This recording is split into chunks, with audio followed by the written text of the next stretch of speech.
الرجيم بسم الله الرحمن الرحيم ومن الناس من يجادل في الله بغير علم ويتبع كل شيطان مريد كتب عليه أنه من تولاه فأنه يضله ويهديه إلى عذاب السعير يا أيها الناس إن كنتم في ريب من البعث فإنا خلقناكم من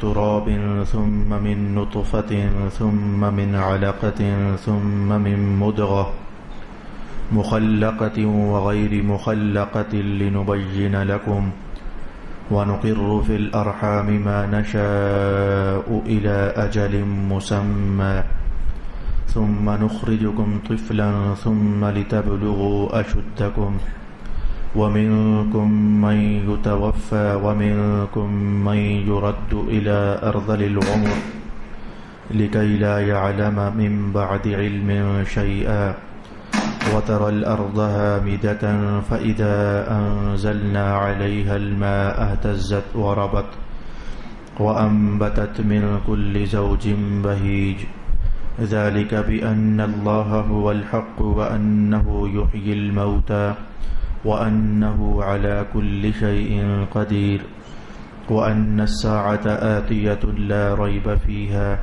وأن الله يبعث من في القبور ومن الناس من يجادل في الله بغير علم ولا هدى ولا كتاب منير ثاني عطفه ليضل عن سبيل الله له في الدنيا خزي ونذيقه يوم القيامة عذاب الحريق ذلك بما قدمت يداك وأن الله ليس بظلام للعبيد صدق الله مولانا العظيم الصلاة والسلام عليك يا سيدي يا رسول الله الصلاة والسلام عليك يا سيدي يا حبيب الله الصلاة والسلام عليك يا سيدي يا شفيع المذنبين وعلى آلك وأصحابك يا سيدي يا رحمة للعالمين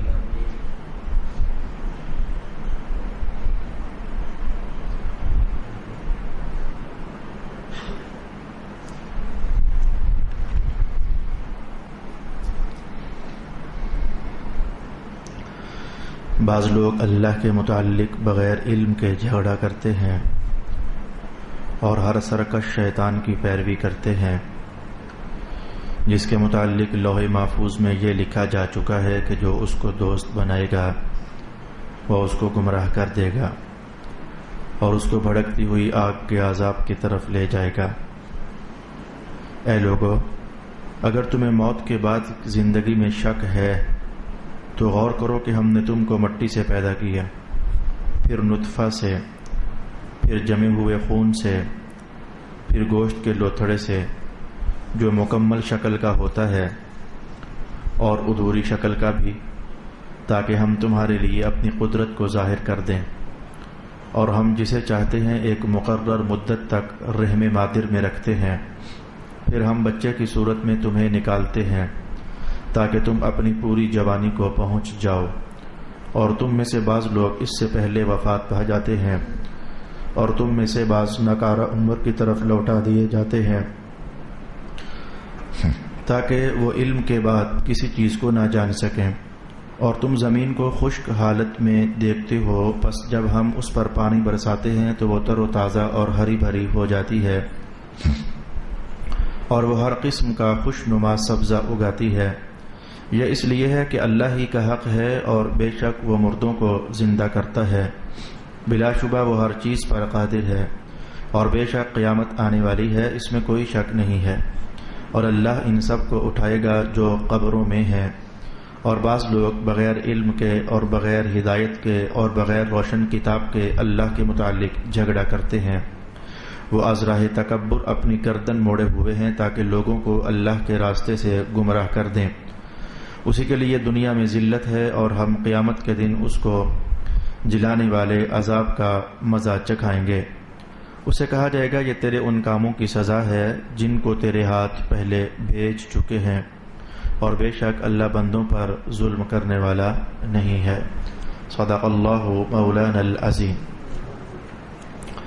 تلاوت کردہ آیات بینات میں سے پہلی آیت کریمہ میں اللہ رب العالمین نے مکہ کے ماحول میں رہنے والے انسانوں کا ایک نظریہ، ان کا ایک عمل اور ان کے کردار کا ایک مندہ پہلو اور ان کی سوچوں کا ایک غلط زاویہ ان الفاظ میں ارشاد فرمایا ہے کہ کچھ لوگ ہیں، وَمِنَ النَّاسِ کچھ لوگ ہیں، بعض لوگ ایسے ہیں، مَن يُجَادِلُ فِي اللَّهِ جو اللہ کے معاملات میں مجادلہ کرتے ہیں، بغیر علم اور ان کے پاس علم نہیں ہوتا، اور وہ ہر سرکش شیطان کی تابعداری اور پیروی کرتے ہیں۔ لوگوں کی مذمت کی گئی، مکہ میں رہنے والے لوگوں کی، کافروں کی مذمت کی گئی۔ ان کے پاس اللہ تعالیٰ کے متعلق علم تھا نہیں، لیکن وہ بغیر علم ہی کے مجادلہ کرتے تھے۔ اس آیت میں مجھے 2-3 طریقوں سے آپ کے سامنے گفتگو کرنی ہے۔ سب سے پہلے تو ہم یہ جاننا چاہیں گے کہ مجادلہ کیا ہوتا ہے۔ وَمِنَ النَّاسِ مَن يُجَادِلُ کچھ لوگ مجادلہ کرتے ہیں۔ حاصل ترجمہ کے طور پر کہہ دیا جاتا ہے کہ جھگڑا کرتے ہیں، لیکن ہم جاننا چاہیں گے کہ یہ مجادلہ اور جنگ و جدال، یہ جنگ کے ساتھ بھی لفظ جدال استعمال ہوتا ہے، جدل، جنگ و جدال، مجادلہ، یہ کیا چیز ہوتی ہے۔ نمبر 2 پر پھر میں آپ کی خدمت میں یہ عرض کرنا چاہوں گا کہ مکہ کے ماحول میں اور مکہ کی سوسائٹی میں رہنے والے کافر کیا تھا وہ جو کرتے تھے، تو اس کا نام تھا جدال اور مجادلہ اور وہ جھگڑا۔ وہ کیا چیزیں تھیں جن کے متعلق قرآن حکیم نے لفظ جدال اور مجادلہ استعمال کیا۔ اور نمبر 3 پر پھر ایک اور بھی اپنے ماحول اور اپنے علاقائی پس منظر میں بھی ہم رہتے ہوئے کچھ سیکھنا چاہیں گے۔ جہاں تک پہلی بحث کا تعلق ہے تو یاد رکھنا چاہیے کہ مجادلہ جیم اور دال اور لام سے بنا، جدل اور جدال۔ یہ جدل اور جدال بنیادی طور پر کیا ہوتا ہے، ہم پنجاب کے رہنے والے لوگ کبھی تو ایسا ہوتا کہ ایک بندہ اور کبھی 2 بندے مل کر ہم ایک کام کرتے ہیں۔ جب بندہ تجربہ زیادہ کر چکے تو پھر اکیلا بھی وہ کام کر لیتا ہے۔ کیا ہم جب رسی بٹنا چاہتے ہیں تو ہم کئی دھاگے اکٹھے کر کے تو ایک طرف سے ہم پکڑ لیتے ہیں اور ایک طرف سے رسی کی دوسری تند دوسرا شخص پکڑ لیتا ہے، تو ہم اسے مروڑتے ہیں، ہم کہتے ہیں مروڑا دینا، ہم اسے مروڑا دیتے ہیں اپنی طرف، ایسے ہم اسے بل دیتے ہیں۔ اور جو بندہ ادھر ہوتا ہے وہ اپنی طرف بل دیتا ہے، یعنی اگر وہ ادھر کھڑا ہو تو اس کا زاویہ کچھ ایسا بنتا ہے، وہ ایسے بل دیتا ہے، میں اپنی طرف بل دوں گا اور وہ اپنی طرف بل دے گا۔ تو رسی کو بٹنے کے لیے وہ جو دھاگے اور ریشے اکٹھے کر کے تو ہر فریق اپنی طرف بل دے رہا ہوتا ہے۔ میں اپنی طرف بل دے رہا ہوں، میں ادھر کی تصویر خود بنا کر بتا نہیں سکتا، آپ خود ہی اپنے ذہن میں سوچیں کہ آپ میرے مخالف کھڑے ہیں، تو جیسے میں اپنی طرف بل دے رہا ہوں تو جو ادھر کھڑا ہوگا وہ اپنی طرف بل دے رہا ہوتا ہے، تو بل دیتے دیتے ایسے رسی تیار ہو جاتی ہے۔ ہم بان بھی بٹتے ہیں، وہ دھاگوں سے لے کر اون کو لے کر تو اس کا بان بھی بٹتے ہیں۔ تو بان بٹنے کا بھی طریقہ بنیادی طور پر ہوتا یہی ہے کہ ہر فریق اسے اپنی طرف بل دیتا ہے۔ لیکن جو لوگ تجربہ کار ہو جاتے ہیں تو وہ پھر ایک فریق تو خود ہوتے ہیں اور دوسرا فریق ان کا پنا ہوتا ہے، پنا، وہ لکڑیاں 2 لے کر اس کو ایسے جوڑ لیتے ہیں، پھر ان کو دھاگا لپیٹتے ہیں تو وہ پنا ادھر جا رہا ہوتا ہے اور یہ ادھر جا رہے ہوتے ہیں، آخرکار وہ بل ہمیشہ الٹی جہت سے، ایک فریق کسی اور طرف چکر لگائے اور دوسرا فریق کسی اور طرف، پھر اس طریقے سے بل پہ اگر دونوں فریق ادھر ہی گھمانے لگ جائیں تو وہ رسی تیار آپ کو پتہ ہے کہ نہیں ہوتی۔ تو بنیادی طور پر یہ رسی کو بٹنے کے لیے دھاگوں کو یا پھر ان ریشوں کو جب بل دیے جاتے ہیں تو اس بل دے کر رسی بٹنے کو عربی زبان میں جدال کے ساتھ تعبیر کرتے ہیں۔ یہ اسی مناسبت سے جو لوگ جھگڑا کرنے والے ہوتے ہیں، جنگ و جدال، یہ جدال یہی ہوتا ہے، کافروں کی مسلمانوں سے جنگ ہو گئی، ہر فریق جدال کرتا ہے، یعنی مسلمان چاہتے ہیں کہ معاملہ سارا گھوم کر ہماری طرف آ جائے اور کافر سارے یہ چاہتے ہیں کہ یہ میدان جنگ سارا گھوم کر ہماری طرف آ جائے۔ تو ہر بندہ اس عنوان کو اپنی طرف چونکہ لپیٹا دینا چاہتا ہے، اسی لیے جنگ کو بھی جدال کے ساتھ تعبیر کر دیا جاتا ہے۔ یہیں سے جان لیجئے کہ ہمارے فن مناظرہ میں اور اصول فقہ کے اندر بھی بعض مقامات پر یہ بحث پڑھی جاتی ہے۔ ایک ہوتا ہے مناظرہ اور ایک ہوتا ہے مجادلہ۔ مناظرہ کی حقیقت یہ ہے کہ فریقین حق کی تلاش میں اپنے دلائل پیش کرتے ہیں، بھئی میں یہ دعویٰ کرتا ہوں میری یہ دلیل، دوسرا کہتا ہے میں یہ دعویٰ کرتا ہوں اور میری یہ دلیل۔ تو پھر اللہ تعالیٰ اگر اخلاص مندی دونوں طرف ہو اور خلوص دونوں طرف ہو تو جس فریق کو پھر حق نظر آتا ہے، یار اس نے جو کہا وہ مجھے لگتا ہے ایسے ہے کہ وہ صحیح ہے، تو پھر اسے تسلیم کر لیا جاتا ہے، مناظرہ ختم ہو جاتا ہے۔ مناظرہ کی اصل میں یہ ہوتی ہے۔ لیکن اگر ہر فریق گھر سے تیاری ہی یہ کر کے آیا ہے میں نے اس کی ماننی نہیں ہے، جو مرضی ہو جائے، جیسے کہ آج کے دور میں ہو رہا ہے، میں نے اس کی ماننی نہیں ہے، جو مرضی ہو جائے، میں نے اپنی ہی منوانی ہے، وہ معاملہ سارا اپنی ہی جولی میں ڈالنا چاہے، تو پھر اسے مناظرہ نہیں کہتے، اسے مجادلہ کہتے ہیں۔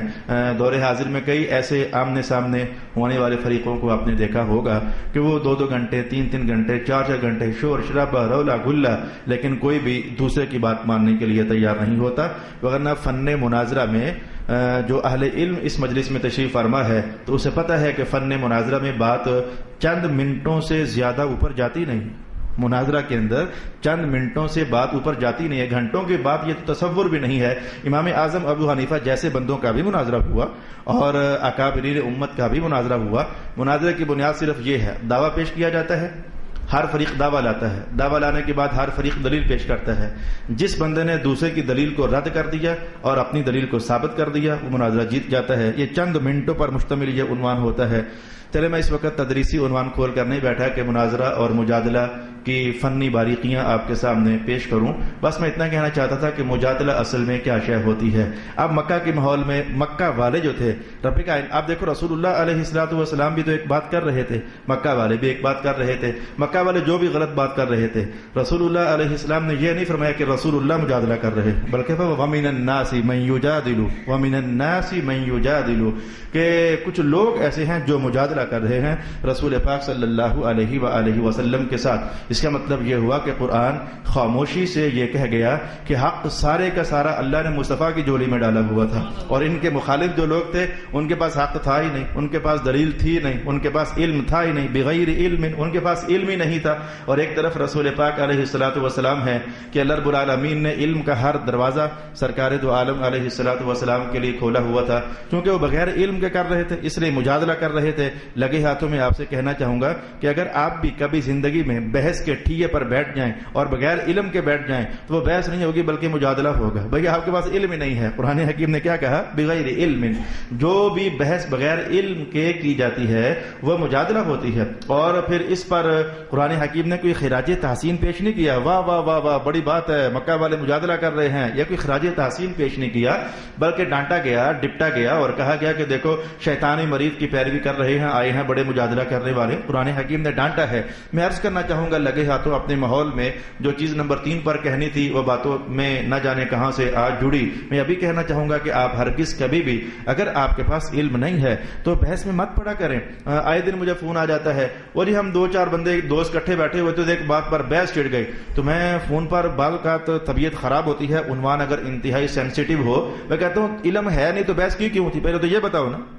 اب جب پھنسے ہو تو اب جو علم سیکھنے کے لیے فون کر رہے ہو تو پہلے پڑھ لیتے، سیکھ لیتے، سیکھنے کے بعد پھر آپ کوئی بات کرتے۔ ویسے بھی بحث کرنا کوئی آپ کا حق تھوڑا ہے، یہ بحثیں کرنا، مناظرے کرنا، یہ علم کے نتائج حاصل کرنا یہ تو علماء کا کام ہے۔ یہ بحث کی ہی کیوں تھی؟ 2-4 لڑکے بیٹھے تو بحث چھڑ گئی، 2-4 دوست بیٹھے تو بحث چھڑ گئی۔ قرآن حکیم کا ایک سبق تو آج آپ یہ یاد رکھیں، علم سیکھتے رہو، یہ بحث کرنے کے عنوان چھوڑو۔ مجھے حضرت علی المرتضیٰ رضی اللہ تعالی عنہ کا وہ جملہ یاد پڑ رہا ہے، آپ نے رسول اللہ علیہ السلام کی اخلاق حسنہ کا ایک پورا باب بیان کیا، حضور ایسے تھے، حضور ایسے تھے، حضور ایسے تھے، حضور ایسے تھے۔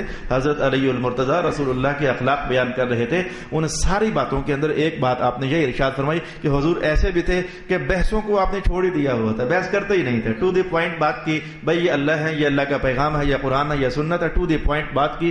بحثوں کو رسول پاک صلی اللہ علیہ وآلہ وسلم نے چھوڑ ہی دیا ہوا تھا۔ ابھی تک میں نے آپ کی خدمت میں جو بیان کیا ہے وہ یہ کہ مجادلہ کیا ہوتا ہے۔ اب میں نمبر 2 پر یہ کہنا چاہوں گا کہ مکہ والوں کا وہ کیا شے تھی جس کو مجادلہ کہا گیا۔ مکہ والے کیا کرتے تھے کہ جس کو قرآن حکیم نے کہا دیکھو یہ ہمارے پیارے مصطفیٰ کے ساتھ مجادلہ کر رہے ہیں، وہ کیا چیز تھی، وہ کیا باتیں تھیں جن کو قرآن حکیم نے مکہ کی سوسائٹی میں رہنے والوں کے حق میں کہا کہ یہ تو مجادلہ کر رہے ہیں۔ یہ لفظ قرآن پاک میں مختلف جگہوں پر استعمال ہوا ہے اور تلاوت کیا جاتا ہے. مثلا میں بطور برکت کے ایک مقام آپ کے لیے تلاوت کر دیتا ہوں. ما یجادل فی آیات اللہ الا الذین کفروا، ما یجادل فی آیات اللہ الا الذین کفروا، کافر لوگ ہی ہیں جو کہ مجادلہ کر رہے ہیں اللہ کی آیات میں. تو محسوس ہوا کہ اور بھی مقامات بہت سارے ایسے ہیں جہاں یہ لفظ مجادلہ استعمال ہوا. اب آپ کو یہ بتانا چاہوں گا کہ مکہ والے جو کچھ کیا کرتے تھے قرآن حکیم نے اسے مختلف مقامات پر نقل کیا. ان کی اصل میں باتیں کافی ساری تھیں، تو وہ قرآن پاک ان کی ساری باتوں کو کہتا ہے کہ ہے وہ مجادلہ، پر یہ اس کی صورتیں اور اس کی تصویریں مختلف سپاروں میں مختلف بیان کی گئیں. یعنی آپ یوں کہیں ان کے مجادلے میں اور ان کی شرارتوں میں اگر 100 باتیں بنتی ہیں تو 10 باتیں قرآن نے ایک جگہ بیان کر دیں، کہا یہ مجادلہ ہے. 5 باتیں ایک جگہ بیان کر دیں، کہا یہ مجادلہ ہے. 3 باتیں ایک جگہ بیان کر دیں، کہا یہ مجادلہ ہے. یعنی ان کے مجادلے کی صورتیں اور تصویریں اور باتیں بہت ساری تھیں، لیکن قرآن پاک مختلف جگہوں پر مختلف مجادلے کے حوالے ارشاد فرماتا رہتا ہے. کہیں جب قرآن کہے کہ مکہ والے مجادلہ کرتے تھے تو معنی یہ ہوتا تھا کہ وہ اس طرح کی باتیں کرتے تھے. آپ سنیں کہ وہ مکہ والوں کے معاملات کیا تھے جس کو مجادلہ کہا گیا. کہیں قرآن پاک جب یہ کہتا ہے کہ مکہ والے مجادلہ کرتے تھے اللہ کی آیات میں، تو معنی یہ ہوتا ہے وہ کہتے ہوتے تھے اللہ کا بیٹا ہے، وہ کہتے ہوتے تھے فرشتے اللہ کی بیٹیاں ہیں. مولا کائنات نے کہا دیکھو علم ہے نہیں تو اللہ کے معاملے میں مجادلہ کر رہے ہیں. مجادلہ یہی تو ہوتا ہے کہ حق بات کو تسلیم کرنے کا ارادہ نہیں، بس جو ہم کہہ رہے ہیں وہی ہے، اسی کا نام مجادلہ ہے. تو مکہ والوں نے شور ڈالا ہوا تھا کہ اللہ تعالیٰ کی بیٹیاں ہیں، فرشتے اللہ کی بیٹیاں ہیں. اللہ تعالیٰ نے جنات کے اندر شادی کی ہوئی ہے، وَجَعَلُوا بَيْنَهُ وَبَيْنَ الْجِنَّةِ نَسَبًا، اور اس بات کو قرآن پاک نے باقاعدہ بیان کر دیا. عزیر علیہ السلام اللہ کے بیٹے ہیں، عیسیٰ علیہ السلام اللہ کے بیٹے ہیں. بعض مقامات پر ان کا مجادلہ یہ ہوتا کہ وہ کہتے ہیں لو جی قرآن پاک میں باتیں ہوئی ہیں بعوضتاً، مچھر کی اور مکھیوں کی باتیں ہوئی ہیں، قرآن پاک میں بندروں کی باتیں ہوئی ہیں. تو محمد کہتے ہیں یہ اللہ نے نازل کیا ہے. اتنا بڑا اللہ اور مکھیوں کی باتیں کرے یہ ہو نہیں سکتا، اتنا بڑا اللہ اور مچھروں کی باتیں کرے یہ ہو نہیں سکتا. حالانکہ اللہ تعالیٰ نے ارشاد فرمایا کہ کسی حکمت کو بیان کرنے کی خاطر مچھر تو مچھر ہے، ہم مچھر سے چھوٹی بات کا حوالہ بھی دے دیا کرتے ہیں. مچھر تو مچھر ہے، مکھی تو مکھی ہے، ہم اس سے چھوٹی بات کا ان اللہ لا یستحیی، اللہ اس بات کو چھوڑتا تو نہیں ہے کہ وہ مچھروں کی کہانی بیان کر دے. وہ نمرودوں کو مارنے کے لیے مچھروں کو استعمال کیا کرتا ہے اور وہ ابابیلوں کے ذریعے ہاتھی والوں کو دھکیلا کرتا ہے. وہ چاہے تو مچھروں کے عنوان چھیڑ دے، وہ چاہے تو مکڑی کی کہانی چھیڑ دے کہ مثل العنکبوت، سب سے کمزور گھر مکڑی کا گھر ہوتا ہے. تو یہ کہا گیا کہ مکہ کی سوسائٹی میں رہنے والوں جیسے مکڑی کا گھر سب سے کمزور گھر ہوتا ہے، تو تم جن خداؤں کو مانے بیٹھے ہو تمہارا یہ تعلق مکڑی کے جالے سے بھی زیادہ کمزور ہے. یہ بت تمہارا کوئی مدد نہیں کر سکتے، یہ تمہارے کسی کام نہیں آ سکتے. مکڑی کے جالے سے بھی کمزور رشتہ ہے تمہارا اپنے بتوں کے ساتھ. تو کبھی ان کا مجادلہ یہ ہوتا کہ قرآن پاک کے بارے میں کہتے یہ کوئی اجمی بندہ ہے، رجل اعجمی، یا کوئی اجمی بندہ ہے جو آ کر کے راتوں رات محمد کو سکھا جاتا ہے اور یہ سویرے اٹھ کر کے تمہیں پڑھ کر بتا دیتے ہیں اور یہ کہتے ہیں اللہ نے نازل کیا. حالانکہ اللہ نے نازل نہیں کیا، رات کو کوئی اجمی بندہ آ کر بتا جاتا ہے. مولا کائنات نے اس پر بھی ان کی پکڑ کی اور کہا جو اجمی ہوتا ہے اسے تو عربی زبان آتی نہیں ہوتی ہے. اجمی جو ہوا بھئی ہم اجمی لوگ ہیں، عرب کے ماں سوا سب لوگ اجم کے ہوتے ہیں. اجم کے معنی گونگے، ہم گونگے لوگ ہیں، ہمیں وہ فصاحت وہ بلاغت نہیں معلوم ہے جو کہ قرآن پاک کے الفاظ میں بھری ہوئی ہے. تو مولا کائنات نے کہا دیکھو، کہتے ہیں کہ محمد کو ایک اجم کا رہنے والا غلام شخص ہے، وہ آ کر سکھاتا ہے. اس اجمی کو تو عربی آتی نہیں ہے تو وہ اتنی بلیغ اور فصیح عربی محمد کو بتا کیسے جاتا ہے؟ یہ تم نے کیسی الٹی بات کر دی ہے. تو کبھی وہ یہ کہتے ہیں کہ یہ قرآن عجم کا ایک رہنے والا بندہ بتا جاتا ہے. مولا کائنات کا بغیر علم کے بات کی ہے. کبھی کہتے ہیں اللہ کی بیٹیاں ہیں، کہا بغیر علم کے بات کی ہے. کبھی کہتے ہیں اللہ کے بیٹے ہیں، کہا بغیر علم کے بات کی ہے. کبھی کہتے ہیں اللہ کی بیوی ہے، رب کائنات نے کہا بغیر علم کے بات کی ہے. کبھی کہتے ہیں اللہ نے جنات میں شادیاں کی ہیں، مولا کائنات نے کہا یہ دیکھو بغیر علم کے بات کی ہے. اور جو بات بھی بغیر علم کے کی جاتی ہے وہ درجے میں مجادلہ ہوتی ہے یا مجادلہ سے قریب ہوتی ہے. تو مختلف جگہوں پر مجادلے کی تصویریں مختلف بیان کی گئیں. یہاں اس مقام پر جبکہ ہم آج پڑھ رہے ہیں سورۃ الحج کی بعض آیات، تو اس میں جو کہا گیا کہ ان الذی ومن الناس من یجادل، یہ لوگ مجادلہ کرتے ہیں بعض لوگ فی اللہ، اللہ کے معاملے میں بغیر علم کے. تو اس آیت میں مجادلے سے بلا کون سی تصویر مراد ہے؟ آگے قرآن پاک کی آیات خود اس بات کی روشن دلیل بنی ہوئی ہے کہ اس جگہ پر ان کا مجادلہ یہ تھا کہ وہ کہا کرتے تھے کہ بس بندہ مر گیا تو بس کھپ گیا اور بات ختم ہو گئی. آج مجھے ڈسکے سے ایک صاحب کا فون آیا تو مجھے کہنے لگا آج میں ادھر ہوں نہیں, اگر آپ مہربانی کریں تو چند جملوں میں بتا سکتے ہو کہ آج کا سبق کیا ہے. میں نے کہا میں بتا دیتا ہوں کہ میں نے پھر اسے یہی کہا کہ مکہ والوں نے شور ڈالا ہوا تھا کہ بندہ مر گیا تو کھپ گیا تو بات ختم ہو گئی, اور مرنے کے بعد نہ اٹھنا ہے, نہ حساب ہے, نہ کتاب ہے. رب کائنات نے کہا کہ تم جو کہتے ہو کہ ان مرداؤں کو کون زندہ کرے گا, ان مردوں کو کون دوبارہ جان ڈال دے گا, تو جس نے پہلی بار بنایا ہے اس کے لیے دوسری بار بنانا کیا مشکل ہے. پہلی بار کسی بھی شے کی تخلیق مشکل ہوا کرتی ہے, سیکنڈلی اور تھرڈلی تو وہ کام بڑا آہستہ آہستہ آسان سے آسان ہوتا چلا جایا کرتا ہے. کہنے لگا مجھے ساری بات سمجھ آ گئی ہے کہ آج کا سبق کیا ہے. تو میں نے کہا کہ وہ کہتے تھے کہ مر گئے تو بس بات ختم ہو گئی, نہ اٹھنا ہے, نہ حساب ہے, نہ کتاب ہے, نہ جنت ہے, نہ دوزخ ہے. اللہ اکبر, کون ان ہڈیوں کو دوبارہ زندہ کر دے گا, کون انہیں جوڑ دے گا, گوشت کے بکھر چکے ہوئے ریزوں کو کون دوبارہ یکجا کر دے گا. مولا کائنات نے وہی الفاظ ارشاد فرمائے اور ارشاد کیا کہ یا ایھا الناس, او لوگو, یا ایھا الناس, او لوگو. جب قرآن کہے نا یا ایھا الناس تو عام طور پر مخاطب کافر لوگ ہوتے ہیں, اور جب ایمان والوں کو قرآن مخاطب کرتا ہے تو پھر یا ایھا الناس نے یا ایھا الذین آمنوا, اے ایمان والو, تم تو ایمان والے ہو. جو ایمان والے نہیں ہوتے انہیں پھر قرآن یا ایھا الناس کہہ کر کے تو تعبیر کرتا ہے. تو کہا لوگو ان کنتم فی ریب من البعث, اگر تمہیں شک ہے کہ قیامت والے دن اٹھنا ہوگا, اگر تمہیں اس بات میں شک ہے تو آؤ ہم تمہیں دکھاتے ہیں. فإنا خلقناکم من تراب, تم مٹی کے ذرے تھے تو ہم نے تمہیں مٹی سے تخلیق کر دیا, مٹی سے پھر ہم نے تمہیں نطفہ بنا دیا, نطفے سے پھر ہم نے تمہیں جمع ہوا خون بنا دیا, جمے ہوئے خون سے پھر ہم نے تمہیں بوٹی کا ایک لوتھڑا اور ٹکڑا بنا دیا. اس پر انشاءاللہ بحث میں ان قریب آگے جب پہنچوں گا تو آپ کی خدمت میں بیان کروں گا. میں نمبر 2 پر آپ کو یہ کہہ پایا کہ ایک تو یہ کہ مجادلہ ہوتا کیا ہے, دوسرا میں آپ کو یہ کہہ پایا کہ مکہ والوں کے وہ مجادلے تھے کیا کیا کیا کیا کیا وہ کیا کیا کیا کیا باتیں تھیں جن کو قرآن پاک نے کہا یہ ایویں لڑ رہے ہیں, یہ جھگڑا کر رہے ہیں, یہ مجادلہ کر رہے ہیں. نمبر 2 پر یہ تصویریں آپ کے سامنے بیان کی ہیں. نمبر 3 پر میں آپ سے کہنا چاہوں گا کہ رب کائنات نے کہا یہ شیطان مرید کی تابعداری کر رہے ہیں, شیطان مرید کی. بھائی یہ لفظ مرید قرآن پاک نے جو کہا مرید, اور اسی کو مارد کے لفظ کے ساتھ بھی قرآن پاک نے ایک مقام پر استعمال کیا. مرید اور مارد کا معنی ہوتا ہے سرکش.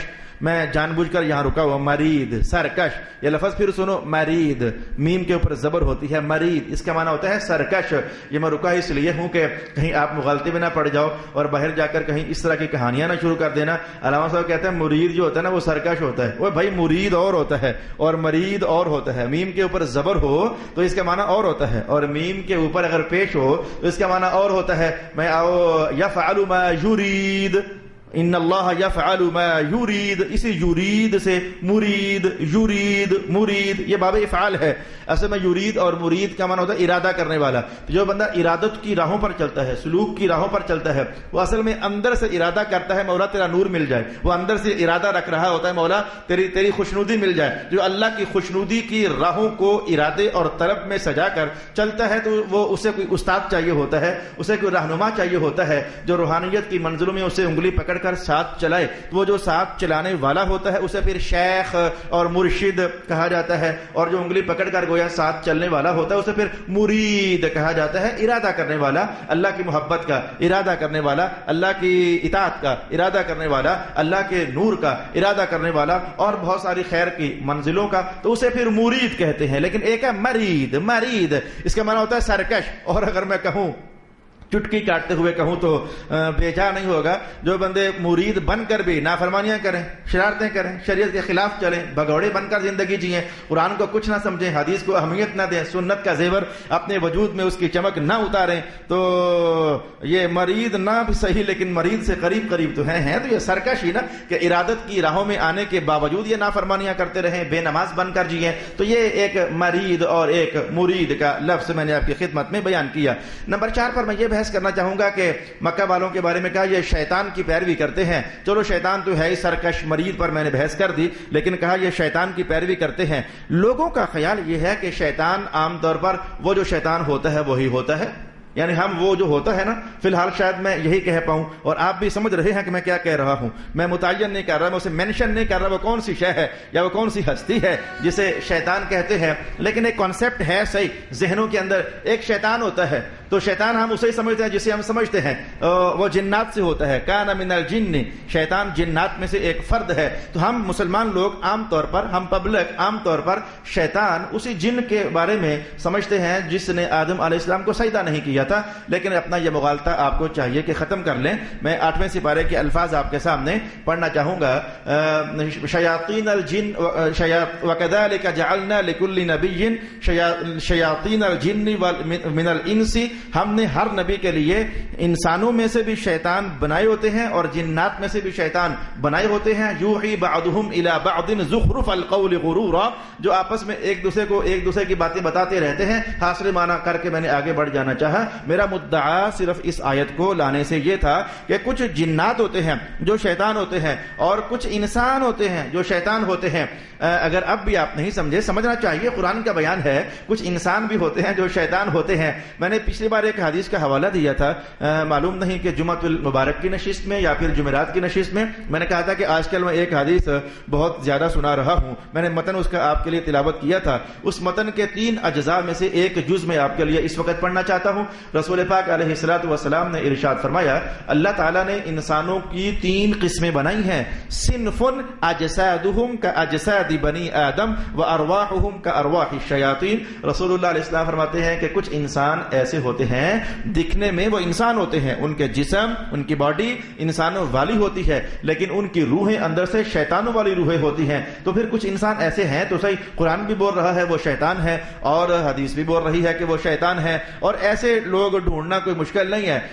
ڈھونڈنا مشکل ہمیشہ مہنگی چیز ہوتی ہے۔ اللہ والے ڈھونڈنا مشکل ہے، متقی لوگ ڈھونڈنا مشکل ہے، اخلاص مند لوگ ڈھونڈنا مشکل ہے، اہل جنت ڈھونڈنے مشکل ہیں، اولیاء کرام ڈھونڈنے مشکل ہیں، اور دور حاضر میں شیطان ڈھونڈنے مشکل نہیں ہے، بدماش ڈھونڈنے مشکل نہیں ہے۔ ہر گلی، ہر محلے، ہر کوچے کہیں نہ کہیں کوئی شیطان خصلت انسان آپ کو نظر آتا رہتا ہے۔ تو بس میں نے آپ کو یہ کہنا چاہا کہ جیسے اس جن شیطان کی تابعداری بری ہوتی ہے، ایسے ہی انسان شیطان کی تابعداری بری ہوتی ہے۔ کتنی کو بری ہوتی ہے، میں اگلے الفاظ آپ کے لیے پڑھنے لگا ہوں۔ کتب علیہ انہ من تولاہ، رب کائنات کا شیطان جو بھی ہے، انسان یا جن، یہ بات فیصلہ ہو چکا ہے، لوح محفوظ میں یہ بات لکھی جا چکی ہے۔ من تولاہ، جو بھی شیطان سے دوستی کرے گا، میں دونوں معنی کر دیتا ہوں، وہ اصل جو شیطان ہے اس کے ساتھ دوستی کرے گا، یا انسانوں میں جو شیطان ہے اس کے ساتھ دوستی کرے گا، جو بھی شیطانوں کے ساتھ دوستی کرے گا فَأَنَّهُ يُضِلُّهُ، تو وہ شیطان یا پھر یہ انسانوں کے شیطان یہ اسے گمراہ کر کے رکھ دیں گے،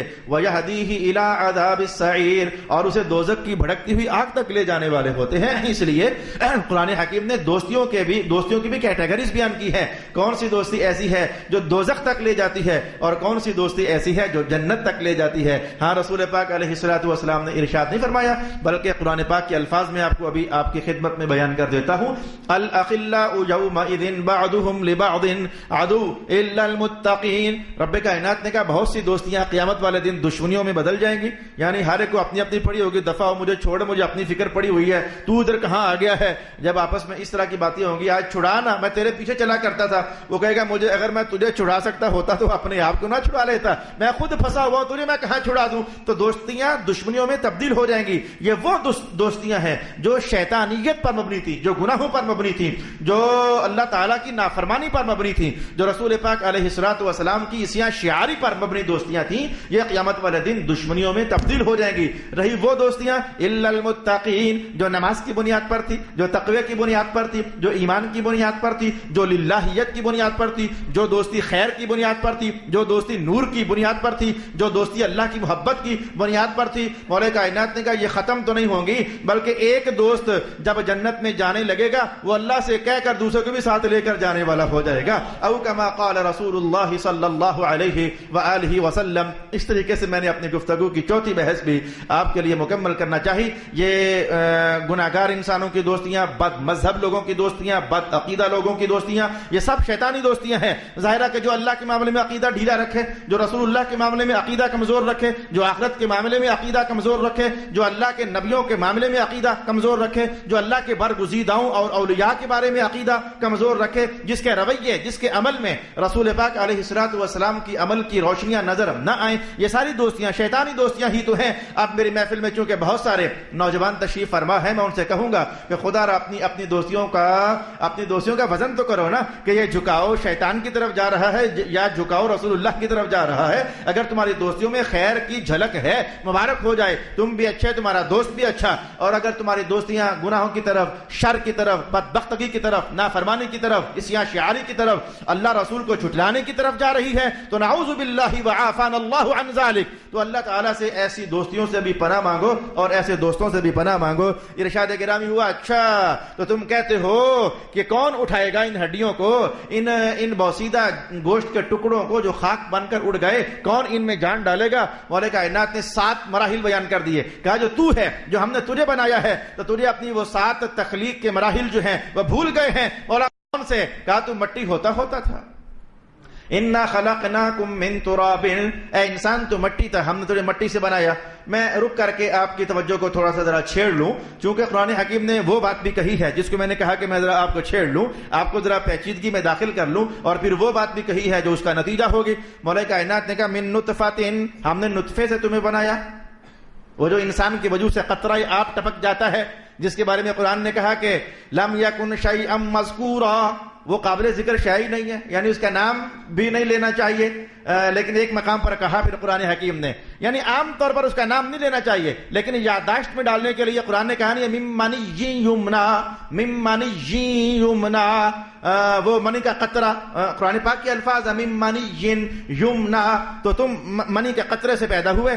قرآن پاک نے کہا کبھی میں نے تمہیں مٹی سے بنایا، رب کائنات کا بیان، اور کبھی قرآن کہے کہ ہم نے تجھے پانی کے قطرے سے بنایا، یعنی مِن مَنِيٍّ یمنا، وہ جو قطرہ ٹپک جاتا تھا ہم نے تجھے اس سے بنایا۔ تو انسان کیا اس سے بنا یا انسان اس سے بنا؟ یہ ایک دلچسپ بحث ہے کہ انسان آخر بنا کس سے ہے۔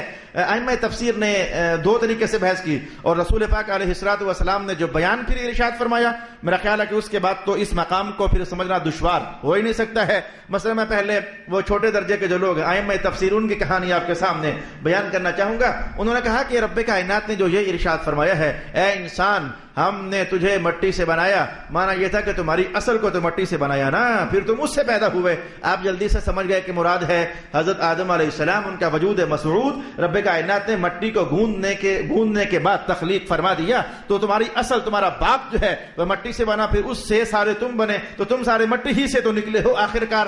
اور نہیں جی یہ تو پھر نہیں، وہ تو مٹی سے تو ہمارے باپ بنے تھے نا، ہم تو نہیں بنے تھے نا۔ اگر کوئی بندہ اس نہج پر سوچ لے، مٹی سے تو ہمارا باپ بنا تھا، آدم بنے تھے، ہم تو مٹی سے نہیں نہ بنے، ہم تو آج کل دیکھتے ہیں، جانتے ہیں، ہم تو اس منی کے قطرے سے پیدا ہونے والے لوگ ہیں، ہم مٹی سے تو نہیں نہ بنے۔ یہ سمجھاؤ ہمیں کہ ہم مٹی سے کیسے بنے ہیں۔ اللہ اکبر۔ جو مفسرین ایسے ہیں کہ جیسے علامہ طنطاوی، جوہری طنطاوی، وہ مفسر ہے کہ سائنسدان ہے، دونوں باتیں ٹھیک ہیں، وہ سائنسدان بھی ہے اور وہ مفسر بھی ہے۔ وہ کہتے ہیں اچھا مجھے یہ بتاؤ کہ تم نے کہا جی ہم بنے منی کے قطرے سے، اچھا بتاؤ منی کا قطرہ کس سے بنا؟ تم کہو گے جی خون سے، ہم کہیں جی خون کس سے بنا؟ تم کہو جی غذا کھائی تھی، ہم کہیں گے غذا کہاں سے آئی تھی؟ تم کہو جی ہم نے گوشت کھایا تھا، دال کھائی تھی، سبزی کھائی تھی، ہم کہیں گے دال کہاں سے آئی تھی؟ تم آخرکار مان جاؤ گے نا مٹی ہی سے آئی تھی۔ تم نے ساگ کھایا، ساگ کہاں سے آیا تھا؟ جی مٹی ہی سے آیا تھا۔ تم نے گوشت کھایا، گوشت کیسے بنا؟ جی وہ گھاس چرتی رہی تھی، وہ بکری یا بکرا، تو وہ گھاس کہاں سے آیا تھا؟ مٹی سے آیا تھا۔ چاہو تو چپ کر کے یوں مان جاؤ کہ تمہارے باپ کو مٹی سے بنایا، تم سب مٹی ہی سے بنے ہو، اور اگر پیچیدگی میں داخل ہونا چاہتے ہو تو پھر جان لو وہ جو منی کا قطرہ تھا وہ خون سے، خون پھر غذا سے، غذا پھر آخرکار مٹی ہی سے بنتی ہے، تو مٹی ہی سے بنے نا تم، پھر مٹی ہی سے بنے نا تم، تو ہم نے تمہیں مٹی سے بنا دیا۔ یہ گفتگو کی دوسری جہت تھی جسے ائمہ تفسیر نے ارشاد کیا۔ رسول پاک علیہ السلام نے کیا خوبصورت کلام ارشاد فرمایا۔ میرے حضور نے وہ بات کہی جہاں کوئی مفسر نہیں پہنچ سکتا تھا، جہاں کوئی محدث نہیں پہنچ سکتا تھا، جہاں کوئی مفکر نہیں پہنچ سکتا تھا، جہاں کوئی دانش مند نہیں پہنچ سکتا تھا۔ میرے حضور نے وہ کلام کیا جہاں کوئی فلسفی نہیں پہنچ سکتا تھا، جہاں کوئی منطقی نہیں پہنچ سکتا تھا، جہاں کوئی بلاغی نہیں پہنچ سکتا تھا، جہاں کوئی متکلم نہیں پہنچ سکتا۔ میرے حضور نے کیا ارشاد کیا؟ رسول پاک علیہ السلام فرماتے ہیں کہ وہ جو قطرہ ہوتا ہے جب تو ادھر سے ٹپکا اور تمہاری ماں کے رحم کے اندر محفوظ ہو جاتا ہے نا، تو پھر وہ جو قرآن نے کہا قطرہ تھا، پھر گاڑھا ہو گیا، پھر جمع ہوا خون ہو گیا، وہ جمع ہوا کیسے ہو گیا؟ میرے حضور میں وہ جمع ہوا کیسے ہو گیا؟ وہ تو پتلا تھا، تو جم کیسے گیا؟ حضور آپ ہی فرمائے، ہمیں کیا معلوم کیسے جم گیا؟ رسول اللہ علیہ السلام نے فرمایا کہ اللہ تعالیٰ ایک فرشتے کو حکم دیتا ہے، جا فلانی جگہ سے مٹی کی ایک چٹکی لے جا اور اس قطرے کے اندر جا کر ملا دے، خود ہی گاڑھا ہو جائے گا۔ تو جو مٹی ہے وہ نطفے میں مل جاتی ہے، تو ظاہر ہے جیسے پانی میں آٹا ملا دو، آٹے میں پانی ملا دو تو وہ گاڑھے سا ایک لیسدار سا گاڑھا سا ایک شے لیکوڈ سا بن جاتا ہے، بلکہ اس سے بھی کچھ زیادہ تھک ہو جاتا ہے۔ تو رسول اللہ علیہ السلام نے فرمایا کہ بات وہ بھی ٹھیک ہے، بات یہ بھی ٹھیک ہے، قرآن کہے تمہیں مٹی سے بنایا تو مٹی لگی ہے نا تم میں، بات یہ بھی ٹھیک ہے کہ قرآن کہے تمہیں نطفے سے بنایا تو نطفہ بھی تو لگا ہے نا، جیسے آٹے کا گوندنا، وہ خشک آٹا پاؤڈر بھی چلتا ہے، پانی بھی چلتا ہے تو جا کر آٹا گوند جاتا ہے، ایسے انسان کا جو خمیر گوندا جاتا ہے ماں کے رحموں کے اندر۔ تو رسول پاک علیہ السلام نے فرمایا کہ فرشتہ مٹی کی چٹکی لا کر کے تو ڈال دیتا ہے۔ اور یہ بھی آپ کو راز بتا دوں، مجھے معلوم نہیں تھا اور ہم سب کو معلوم نہیں تھا، اگر حضور نے ارشاد نہ فرمایا ہوتا، فرشتہ جس جگہ کی مٹی کی چٹکی اٹھا کر کے اس نطفے کے اندر گوند دیتا ہے تو بندے نے جو مرضی ہو جائے مرنا ادھر ہی ہوتا ہے، اسی جگہ پر مرنا ہوتا ہے۔ وہ لندن چلا جائے، وہ امریکہ چلا جائے، وہ سعودی عرب چلا جائے، لیکن جہاں کی مٹی اٹھی ہوتی ہے بندے کو آخر کار گھوم کر کے تو تقدیر پھیر کر کے ادھر لے آتی ہے، اور وہیں آ کر پھر اسے کلام اللہ یا پھر کلام اللہ خزائن اللہ، اللہ کے سارے خزانے کلام ہی تو ہے۔ وہ چاہے کہ سونا بن جائے تو وہ کلام کرتا ہے کن ہو جا، سونا بن جاتا ہے۔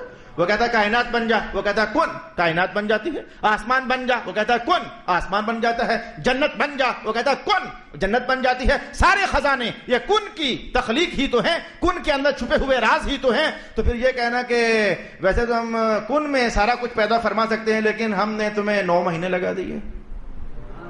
کن کہنے سے بندے پیدا ہو سکتے تھے، ہم نے 9 مہینے لگا دیے۔ پھر کہا اس میں ہے راز، اس میں ہے نشانی قدرت کی، کوئی بات ہے نا جو سیکھنے والی ہے۔ آپ کو چھیڑ کر آگے بڑھ رہا ہوں، کوئی بات ہے نا جو سیکھنے والی ہے۔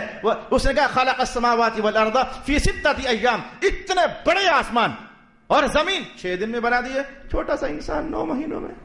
بات سوچنے والی تو ہے نا، اتنے بڑے آسمان و زمین قرآن کا بیان 6 دن میں بنا دیے، اور وہ کن کہتا تب بھی ہو جاتے، اور چھوٹا سا انسان، چھوٹا سا ہی تو ہوتا ہے، اس چھوٹے سے انسان کے بنانے میں 9 مہینے لگا دیے۔ کہا قدرت کی نشانی ہے، کوئی بات ہے سیکھنے والی۔ آپ کی طلب کو آگ لگا رہا ہوں، گھر جا کر خود پڑھو، اس میں لِنُبَيِّنَ لَكُمْ، ہم اپنی قدرت کی نشانی تمہیں بتانا چاہتے تھے، یہ ہے راز کیا ہے۔ گھر جا کر جو کتابیں ہیں اسٹڈی کرو انہیں، آگے بڑھے۔ وَنُقِرُّ فِي الْأَرْحَامِ مَا نَشَاءُ، پھر ہم تمہیں ایک مقرر مدت تک ماں کے رحم میں جگہ دے دیتے ہیں، کوئی 6 مہینے، کوئی 7 مہینے، کوئی 8 مہینے، کوئی 9 مہینے، کوئی 12 مہینے، کوئی 18 مہینے، ہم ایک مقرر مدت تک تمہیں ماں کے پیٹ میں رکھتے ہیں۔ ثم نخرجکم طفلا، پھر ہم تمہیں طفل بناتے ہیں۔ طفل، یہ طفل ترجمہ سے کرتے ہیں بچہ۔ طفل کا معنی بچہ نہیں ہوتا، طفل کا ترجمہ ہوتا ہے بچہ، لیکن جان لیں طفل کا معنی بچہ نہیں ہوتا۔ سائنس پڑھنے والے یا جو بیولوجی پڑھنے والے، آپ نے کیا، چلو اس سے بھی نیچے چلو جاؤ، 8ویں کی 9ویں کی 10ویں کی سائنس، آپ نے جملہ پڑھا ہوگا طفیلیے جانور اور غیر طفیلیے جانور، طفیلیے پودے اور غیر طفیلیے پودے۔ طفیلیے، یہ طفیلیہ یہ ہوتا ہے کہ جو اپنی خوراک خود نہ لے سکے اوروں سے لے، اسے طفیلیہ کہتے ہیں، اسے طفیلیہ کہتے ہیں۔ یہ طفیل نام ہے، کیا نام ہے تیرا؟ طفیل۔ اور طفیل کوئی اتنا سونا نام نہیں ہے، نام لوگ رکھتے ہیں طفیل۔ وہ طفیل اصل میں ایک بندہ تھا، اس کا نام کوئی اور تھا، تو اسے لوگ کہتے ہیں یہ طفیل ہے۔ وہ ہوتا یہ کہ وہ جس کی بھی محفل ہوتی ہے نا کھانے پینے والی، جناب یہ ولیمہ ہے تو یہ شادی ہے تو یہ دعوت ہے، وہ چپ کر کے پہنچ جاتا، بغیر بلائے پہنچ جاتا، تو جو اوروں سے لے کر کھائے اسے طفیل، طفیلیہ کہتے ہیں۔ سمجھ آئی کہ طفیل وہ نام رکھنے میں ذرا سوچنا چاہیے۔ وہ اوروں، یہ جو کہتے ہیں اللہ اکبر، میری توجہ مذہب میں گئی، اے اللہ محمد کا طفیل دے دے، اے اللہ محمد کا طفیل دے دے۔ طفیل یعنی اوروں سے لینے والا، اور جگہ سے مانگنے والا، اور جگہ سے حاصل کرنے والا۔ مانا مولا ہم اس قابل نہیں ہیں، پر ایک تھا کا حوالہ پیش کرنے لگے، اسی کا طفیل دے دے، محمد مصطفیٰ کا وسیلہ لانے لگے ہیں، انہیں کی وجہ سے ہمیں دے دے۔ خیر، تو طفل کا معنی ہوتا ہے جو اوروں کے ساتھ چمٹ جائے، جو اوروں سے غذا حاصل کرے۔ جو بچہ پیدا ہوتا ہے نا، اسے بھی اسی لیے طفل کہتے ہیں کہ جب یہ پیدا ہوتا ہے تو نہ یہ روٹی کھاتا ہے، نہ یہ چاول کھاتا ہے، نہ اٹھ کر جا کر پانی کے گھونٹ پیتا ہے۔ وہ جو شے بھی لینی ہوتی ہے تو رو آ کر ماں کے سینے سے چمٹ جاتا ہے، ماں کے وہ سینے میں چھپا ہوا دودھ وہ پینے لگ جاتا ہے۔ اسی عربی زبان میں اس لیے طفل کہا جاتا ہے۔ ثم طفل پر بھی بڑی خوبصورت داستان ہے، خوبصورت داستان ہے۔ ثم نخرجکم طفلا، ہم نے تمہیں پھر طفل بنایا، دیکھو تم ایسے تھے کہ تم خود کچھ بھی نہیں لے کھا پی سکتے تھے، تو ہم نے تب بھی تو تمہیں کھلایا نا، بات بھول گئے ہو، ہم نے تمہیں تب بھی تو کھلایا نا۔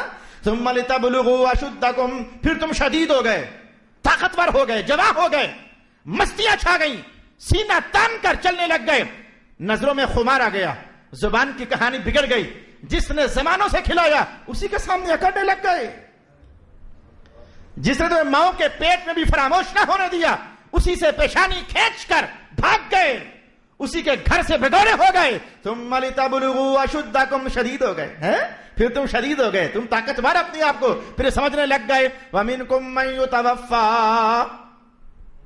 جب تم شدید ہوئے نا طاقتور، ہم نے کہا فرشتے جا کر جان نکال کر لیں، موت دے دی تمہیں ہم نے، ہم تمہاری شدت کو نہ دیکھا نا، ہم چاہیں تو شدیدوں کی جان نکال لیں، پہلوانوں کی جان نکال لیں، زوراوروں کی جان نکال لیں، لیکن پھر ہم نے کچھ لوگ ایسے بھی تھے ان کے بارے میں فیصلہ کیا، منکم من یرد الی ارذل العمر، ہم نے تم میں سے کچھ لوگوں کے بارے میں فیصلہ کیا انہیں ابھی جینے دو جینے دو جینے دو جینے دو جینے دو، بوڑھے ہو گئے، ہم نے پھر بوڑھا کر کے انہیں مارا، کسی کو بچپن میں اٹھا لیا، کسی کو شدید کر کے اٹھایا، کسی کو بڑھاپے میں اٹھایا، لکی لا یعلم من بعد علم شیئا، وہ سارے نوجوان پتر جن کی ماں بوڑھی ہو گئی، باپ بوڑھا ہو گیا، سنو قرآن کا بیان، اللہ تمہارا سینہ ٹھنڈا کرے ہوئے، تمہارے وہ جوش غلط ملت اللہ ٹھنڈے کرے۔ ایک اتنے یہ جو مائیں اور باپے بڑھاپے میں چلے جائیں نا، تو میں کون سا مناسب سا معتدل سا لفظ لاؤں، مجھے میسر نہیں ہو سک رہا ایک دم سے، کچھ لفظ ایسے ہیں جو ان کی شان کے لائق نہیں ہے لیکن غلط سے ہیں، لیکن کہانی تو سمجھاتے ہیں نا، وہ گھر بیٹھے بیٹھے ہی وہ کیا لفظ بولوں، وہ یخیں لگاتے رہتے ہیں بڑھاپے کے اندر، یخیں کہتے ہیں ایسی الٹی سیدھی بات کو، یخیں لگاتے رہتے ہیں، بوڑھے والدین بعض اوقات یخیں لگاتے ہیں، انہیں پتہ نہیں ہوتا کہ میں کیا بول رہا ہوں، اچھا بول رہا ہوں یا برا بول رہا ہوں، اچھے کو برا کہہ دینا، برے کو اچھا کہہ دینا، یہ لفظ اچھا نہیں ہے، مجھے ایک دم سے نہیں مل رہا تھا، یہ مجھے واپس کر دو، لیکن میں نے مقصد کو پورا کرنے کے لیے کہا کہ وہ یک پک کر رہے ہوتے ہیں نہ، کچھ بوڑھے بڑے دانا بھی ہوتے ہیں لیکن کچھ ایسے یک پک، ان کی بات میں کوئی دانائی نہیں، حکمت نہیں، کوئی نور نہیں، کوئی منزل نہیں، کوئی کچھ بھی نہیں، خالی مالی۔ بچے ناراض ہوتے ہیں، دیکھو ابا جی نے بےزتی کرا دی میری، ابا نے تو چپ رہنے نہ کہ دوسرے نے سامنے ماڑی بےزتی کرائی سٹی نے، وہ اس طرح کے جملے بچوں کو پھر تپش دیتے ہیں۔ بولے کائنات کا دھیان کرو، لکی لا یعلم، یہ تاریخ آج تیری ماں پر اور تیرے باپ پر گزر رہی ہے، لا یعلم بعد علم، جوانی میں یہ بڑے صاحب علم ہوتے تھے، بڑے حکمت والے ہوتے تھے، بڑے دانا ہوتے تھے، ان کی زبان بڑی بولنے والی ہوتی تھی، ان کا دماغ بڑا رسا ہوتا تھا، ان کے دل کو اللہ نے حکمت کے نور سے بھرا ہوا تھا، لیکن بڑھاپا وہ ہڈیاں بھی کھوچلیاں کر دیتا ہے تو کیا دماغ کھوچلا نہیں کر دیتا ہے؟ بڑھاپا میں کہوں گا انسان کی وہ شدتیں اور توانائیاں نچوڑ لیتا ہے، تو وہ ایک کمزور سا دماغ جسے اگر چٹکی میں رکھ کر دبایا جائے تو وہ پلپلا ہو جائے، تو کیا اس کی توانائیاں بڑھاپا نہیں کھینچ لیتا ہے؟ ہاں جی، قرآن نے کہا وہ بڑھاپے میں نا ایسا ہو جاتا ہے ایسا، تم آگے سے بولا مت کرو، تمہاری عقل تو سلامت ہے نا، ان کی اگر ہل گئی عقل، ان کا دماغ اگر ہل گیا تو تمہارا تو سلامت ہے نا، تو آگے سے بولنا نا۔ اسی لیے قرآن نے کہا کہ جب بوڑھے ہو جائیں پھر نہ آگے سے بولنا، یہ مطلب مانا نہیں تھا کہ جوانی میں آگے سے بولتے رہنا، اکڑتے رہنا، مطلب یہ تھا جوانی میں وہ خود ہی بڑے دانا ہیں، بڑے ان کا دماغ رسا ہے، بات صحیح سوچتے ہیں، کرتے ہیں، لیکن بڑھاپے کے اندر وہ بیچارے قابو میں نہیں رہے، ان کا پیٹ قابو میں نہیں رہا، ان کی شرمگاہیں قابو میں نہ رہی، ان کے منہ سے نکلنے والا لعاب قابو میں نہ رہا، ان کی آنکھوں سے بہنے والا پانی قابو میں نہ رہا، ان کے ناک سے نکلنے والا وہ لیکوڈ قابو میں نہ رہا، تو ایسے میں اگر ان کا دماغ قابو میں نہیں رہا، ان کا دل قابو میں نہیں رہا، ان کے ہاتھوں کی طاقت وہ لرزش میں اب تبدیل ہو گئی ہے، وہ تیرا بوڑھا باپ نچڑ چکا ہے، تیری بوڑھی ماں نچڑ چکی ہے، لا یعلم بعد علم، وہ علم آنے کے بعد اللہ نے علم واپس لے لیا ہے۔ اب ذرا دھیان رکھنا، کل تک تو جملہ قرآن پاک کا ان کے لیے دعا کیا کرو، بڑا راز ہے، ان کے لیے دعا کیا کرو، مولا ارحمہما کما ربیانی صغیرا، مولا ان پر رحم کر جیسے بچپن میں یہ مجھے پالتے رہے، یہ بچپن میں مجھے پالتے رہے، یعنی قرآن نے کہا بڑے اور شدت والے اور جوان ہیں، اپنی بچپن کی تصویر سامنے رکھ، تیری بچپن کی تصویر اور ان کی بڑھاپے کی تصویر معاملہ تو ایک جیسا ہی ہے، تو بھی نہیں جانتا تھا آج یہ بھی نہیں جان رہے، تو بھی تیری بھی ناک بہتی تھی آج ان کی بھی بہتی ہے، تو بھی بستر گندے کرتا تھا آج یہ بھی کر رہے ہیں، تو بھی تیرا جسم بھی کمزور تھا، کچھ بھی کمائیاں شمائیاں نہیں کر سکتا تھا، یہ تجھے کھلاتے تھے، آج وہ کمزور ہو گئے تو انہیں کھلا، کیا معتدل جملہ قرآن حکیم نے کہا۔ میرا خیال ہے کہ اس کام کو بھی زیادہ سمجھو، میں نے وہ نوجوان جتنے اس محفل میں آج آئے وہ اس کام کو بھی زیادہ سمجھیں، یہ جملے مت بولا کرے ہو جی امی جی ایویں غصہ کر رہے ہیں، ابا جناب ایویں اور بولنے رہنے لوگوں سے ہماری بےزتی کر چھوڑنے، اس طرح کے جملے نہیں۔ تمہیں پتہ ہے کہ اب یہ بوڑھی ہڈیاں نہیں ہیں، رسول اللہ کا فرمان سنو۔ ایک دن میرا بیٹا کہتا ہے کہ وہ میرے پاس بیٹھا ہوا تھا 6 سال کا, اٹھا اور بھاگ کر ماں کے پاس جا کے پاؤں دبانے لگ گیا. میں نے کہا یہ کیا؟ کہتا جنت ڈھونڈ رہا ہوں. تو میں کہا میرا تجھے پتا ہے میں کیا ہوں؟ کہتا کیا ہو؟ میں نے کہا رسول اللہ علیہ السلام نے فرمایا کہ ماں کے پیروں تلے جنت ہے نا, جو ابا ہے نا ابا, یہ خود جنت کا دروازہ ہے. یہ رسول اللہ علیہ السلام نے کلام ارشاد کیا, جو باپ ہے نا یہ جنت کا دروازہ ہے. اور کیا کہ جنت کا درمیان والا دروازہ ہے. او کما قال رسول اللہ صلی اللہ علیہ وسلم, ادھر بھی تیری جنت ہے ادھر بھی تیری جنت ہے, بڑھاپے میں ذرا خیال رکھنا. فرمایا کہ وَتَرَ الْأَرْضَ حَامِدَةً, یہاں سے بات میں آگے بڑھاؤں گا, میں اب وہ حدیث کی بات کہہ لوں. وَتَرَ الْأَرْضَ حَامِدَةً, تو نے زمین کو دیکھا یہ حامد ہے. حامد یہ کیا ہوتا ہے؟ زمین حامد ہے. میں یہ بات اگلی بار بتاؤں گا, لیکن وہ جو حدیث کا راز ہے وہ اسی جملے کے ساتھ جڑتا ہے. قرآن نے کہا تم یہ تھے, اور کچھ رسول اللہ علیہ السلام نے فرمایا. وہ کیا ہے؟ رسول پاک علیہ السلام فرماتے ہیں کہ جب بچہ ماں کے پیٹ میں ہوتا ہے 40 دن گزرے, پھر 40 دن گزرے, پھر 40 دن گزرے, 120 دن یعنی 4 مہینے جب گزرتے ہیں نا, فرشتہ اللہ بھیجتا ہے ماں کے پیٹ میں. تو یہاں تک میں نے حدیث آپ کو بتائی ہوئی ہے. وہ فرشتہ آ کر کے ہم سب کے بارے میں یہ لکھ کر جا چکا, کیا ماں کے پیٹوں کے اندر یہ فیصلہ ہو گیا, کیا ہم نے رزق کتنا کھانا ہے, یہ فیصلہ ہو چکا ہے. چند دن پہلے گجرخان میں ایک بوڑھے شخص فوت ہوئے, تو ان کے بیٹے کہتے ہیں کہ کھاتے پیتے کچھ نہیں ہے. میں کہا بھائی تم بچے ہو, تم اپنے اولاد ہو اپنے ماں پیو کی, تمہارا دل کرتا ہے یہ سارا کچھ کھائیں, لیکن کچھ حقیقت کا راز بھی تو سمجھا کرو نا, کیسے کھائیں, پورا ہو چکا ہے. نہ زیادہ کھا سکتے ہیں نہ کم کھا سکتے ہیں, پیش کر دیا کرو. ان کا دل ہو تو کھا لیں, نہ دل ہو تو بس چھوڑ دیں, زبردستی نہ کریں. تم ایک دانہ بھی زیادہ نہیں کھلوا سکتے ہو, اور جو ان کا بنتا ہے نا تو تم دو یا نہ دو, وہ کھا کر رہیں گے. جو ان کا بنتا ہے تو رزق لکھا جا چکا ہے ماں کے پیٹوں میں, عمر لکھی جا چکی کتنی ہے. نمبر 3, اس کا عمل لکھا جا چکا, اچھے کرے گا کہ برے, اور شقی ہے یا سعید, بدبخت ہے یا خوشبخت, لکھا جا چکا. لیکن آج میں جو باقی بھی حصہ لے کر آیا, آپ بھی شاید زمانوں یاد رکھو گے, ایک جملہ خاص کر کے زمانوں یاد رکھو گے. رسول اللہ علیہ السلام نے کہ فرشتہ پوچھتا ہے, اے اللہ اس کا قد لمبا رکھنا کہ چھوٹا؟ اللہ تعالیٰ فرماتا ہے لمبا ہوتا تو پھر لمبا, چھوٹا ہوتا تو چھوٹا, وہ لکھوایا جا چکا ہوتا ہے. پھر وہ پوچھتا ہے مولا یہ زیادہ صحت مند رہے کہ زیادہ بیمار رہے؟ وہ یہ فیصلہ ادھر ہی ہو جاتا ہے, زیادہ صحت مند رہے کہ زیادہ بیمار رہے. وہ اللہ تعالیٰ فیصلہ کرتا ہے یہ زیادہ صحت مند ہی رہے, اور کسی کے بارے میں نہ یہ زیادہ بیمار ہی رہے. وہ پھر زندگی پر زیادہ صحت مند اور زیادہ بیمار رہتا ہے. یہ 2 باتیں ہو رہی. اور پھر ایک ہے رزق کھانا کتنا ہے, اور ایک اگلا سوال یہ کہ اے اللہ اس کی خوراک میں ہونا کیا چاہیے, یہ دالیں زیادہ کھائے یا گوشت زیادہ کھائے, یا یہ پھل زیادہ کھائے یا یہ دودھ زیادہ پیے. تو جو شے اللہ تعالیٰ ادھر فیصلہ کر دینا, یہ دالیں زیادہ کھائے یا پھر یہ گوشت زیادہ کھائے, تو پھر وہ وہی شے زندگی پر زیادہ کھاتا رہتا ہے. پھر اللہ تعالیٰ فرشتہ پوچھتا ہے کہ اے اللہ یہ جو جسم ہے اسے مذکر بنانا ہے کہ مؤنث بنانا ہے؟ یہب لمن یشاء اناسا ویہب لمن یشاء الذکور, اللہ جسے چاہتا ہے مذکر دے دیتا ہے, جسے چاہتا ہے مؤنث عطا فرماتا ہے. بیویوں سے لڑا نہ کرو, بیویوں سے جھگڑا نہ کرو. میں سسوں سے بھی کہوں گا, یہ قرآن صرف مردوں کا نہیں ہے, سوروں کا نہیں ہے, یہ سسوں کا بھی ہے. یہ سسیں لڑ پڑتی ہیں, پتر لڑ پڑتے ہیں, اپنی بیویوں سے جھگڑ پڑتے ہیں, بیٹا مجھے بیٹا چاہیے, اور بیوی بیٹا کہاں سے لا کر دے؟ بے شرمو, تمہیں شرم نہیں آتی جملے بولتے ہوئے؟ بیٹا لا کر دے, بیوی کہاں سے لا کر دے؟ سسیں زور ڈالتی ہیں اپنی نووں کے نام, یہ بیٹا اس بار ہونا چاہیے. وہ ظالمو, یہ بیٹا یہ بیچاری کہاں سے لے کر آئے؟ یہ تو قرآن کا فیصلہ ہے. یہب لمن یشاء, اللہ چاہے گا تو بیٹا ہوگا, چاہے گا تو بیٹی ہوگی. کیا تم اللہ کی چاہت پر, اس کی بانٹ پر, اللہ پر آبجیکشن کرتے ہو؟ لا حول ولا قوت الا باللہ العلی العظیم. میرا خیال ہے کہ یہ مجھے کہنا چاہیے تھا. ماحول میں ظلم بربریت دن بدن آئے دن کہیں نہ کہیں سے گندی مندی آلودہ خبر. اور بیوی کو مار دیا جی, اس بار پھر کیوں بیٹی پیدا ہو گئی؟ وہ ظالموں, آئے تم نے بیوی پر ہاتھ اٹھا لیا. ایک دن ایسا, حدیث کے الفاظ, ایک صحابی کہتے ہیں میں نے اپنے غلام کو تھپڑ مارا. جلدی سے کہتے میں نے اپنے غلام کو تھپڑ مارا تو مجھے پیچھے سے آواز آئی کہ کوئی تجھ سے بھی زیادہ طاقتور ہے. میں نے مڑ کر دیکھا تو رسول اللہ علیہ السلام کھڑے تھے. کہا آئے تو نے اس پر ہاتھ اٹھایا, کوئی تجھ سے بھی طاقتور ہے؟ میں تو لرز گیا. میں نے کہا یا رسول اللہ میں اسے آزاد کرتا ہوں, نہ یہ ہوگا نہ آئندہ ہاتھ اٹھے گا. حضور میں اسے آزاد کرتا ہوں تو کوئی تم پر بھی پکڑ کرنے والا ہے. ظالم و سسو اور ظالم خاوندو, کوئی تمہاری پکڑ کرنے والا بھی ہے. اگر تمہاری ماں نہ ہوتی تو تم کہاں سے آتے؟ یہ ماں ہی تو ہوتی ہے, یہ ماں بیٹی ہی تو ہوتی ہے. یہ بیٹیوں سے نفرت کرنے والوں, نعوذ باللہ العزیز. واپس آ جائیے. میں کہ یہ مذکر ہو یا مؤنث, بلاؤ آپ کو میری کڑوی میٹھی سن لیتے ہو, وہ اصل میں میری نہیں ہوتی, وہ مذہب کی باتیں ہوتی ہیں. اچھا, پھر فرشتہ پوچھتا مولا یہ مرنا کہاں چاہیے؟ یہ فیصلہ ادھر ہی ہو رہا ہے, مرنا کہاں چاہیے؟ اللہ فرماتا ہے اسے پاکستان مرنا چاہیے، اسے پنجاب میں مرنا چاہیے، اسے کراچی میں مرنا چاہیے، اسے لاہور میں مرنا چاہیے، وہ پھر ادھر ہی مرتا ہے۔ اچھا جناب علی، اب میں دلچسپ وہ آخری بات کہنے والا ہوں۔ اللہ تعالیٰ فرماتا ہے فرشتے اس نطفے سے پوچھ، سل من هذه النطفہ، اس نطفے سے پوچھ۔ یہ سیوطی کے الفاظ جا کر درر منصور پڑھ لو، اس نطفے سے پوچھ مولا کیا؟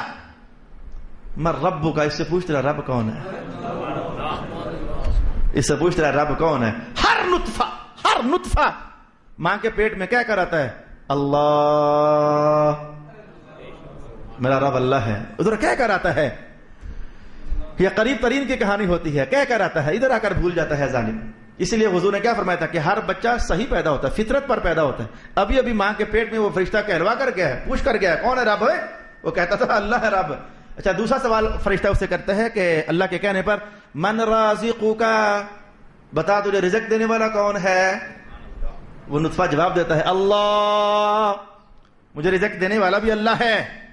پھر اللہ ان دو سوالوں کے بعد اللہ تعالیٰ فرشتے سے کہتا ہے جا پھر لوح محفوظ پہ چلا جا، یہ 2-4 باتیں میں نے ادھر کرنی تھی کروا دی ہیں، اس کے باقی معاملات ادھر لکھے ہوئے ہیں لوح محفوظ میں، جیسے جیسے وہاں لکھا ہوا ویسے ویسے اس کے ساتھ کرتا چلا جا۔ پھر وہ زندگی بھر وہ فرشتے جیسے لوح محفوظ میں لکھا ہوا پاتے ہیں ہمارے ساتھ وہی حشر اور وہی سلوک کرتے چلے جاتے ہیں۔ وآخر دعوانا ان الحمد للہ رب العالمین۔